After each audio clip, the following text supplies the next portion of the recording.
Bonjour, je suis Crazy Boldhead, producteur sur le label Headbanger et formateur. Je suis ici dans les locaux du centre de formation Apax Designs, dans le showroom d'Universon, pour vous présenter le dernier produit de la gamme machine de Native Instruments, Machine Jam.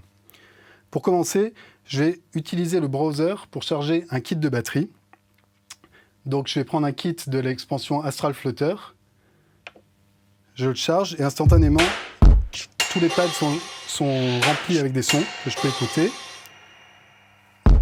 Les sons ne me conviennent pas tout à fait, donc je vais choisir un autre kit. Par exemple, Bacon's Kit, je crois qu'il est pas mal. Ok, ça me plaît plus. Donc, je vais commencer tout de suite à programmer ma rythmique en utilisant le Step Sequencer. Donc, je programme un son de caisse claire, un son de grosse caisse,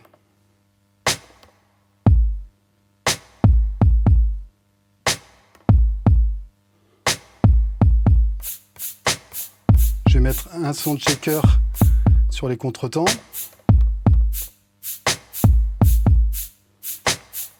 Ok, c'est pas mal. Maintenant, ce son de shaker, je trouve qu'il manque un petit peu d'attaque.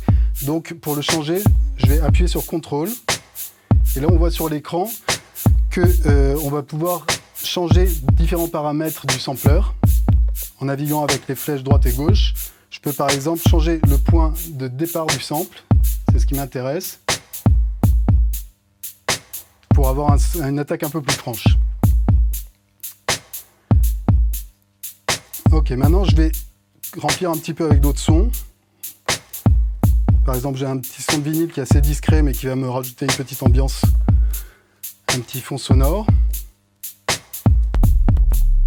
J'ai un son de sub que je vais placer juste au début de la mesure.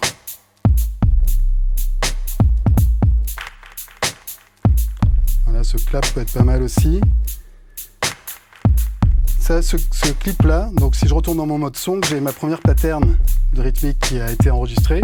Je vais la dupliquer pour ajouter des éléments.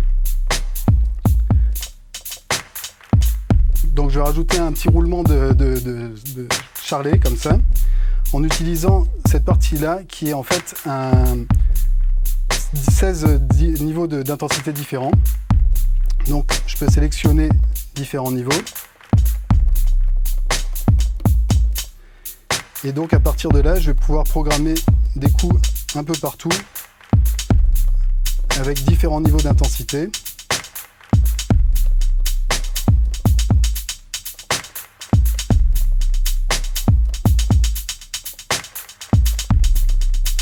Histoire d'avoir quelque chose qui est un peu plus naturel qu'un roulement tout le temps au même niveau d'intensité.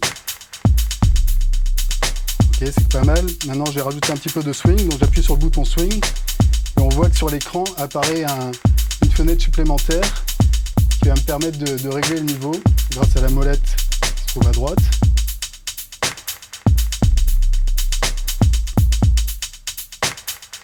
Ok, c'est pas mal.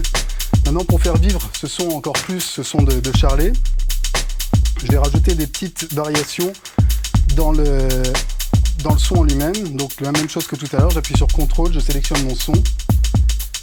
Et là, je vais changer l'enveloppe du son. Donc je vais baisser le sustain et en fait en jouant sur le decay,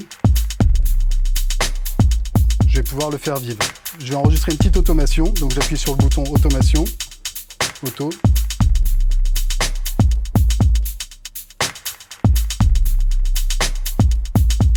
C'est pas mal. Maintenant je vais rajouter un petit roulement un peu plus serré que les doubles croches que j'ai enregistrées. Donc je vais utiliser la fonction Note Repeat pour ça. Comme tout à l'heure, il y a une fenêtre qui apparaît sur l'application. Donc là, je vais le régler à 1/64e pour avoir ce roulement. Quand je suis prêt à l'enregistrer, j'appuie sur Rec.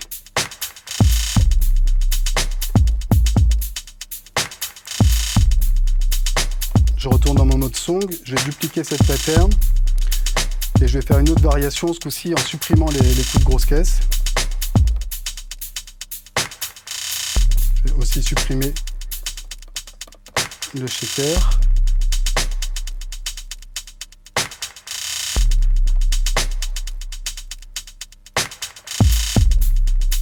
Ok, donc là on a une bonne base.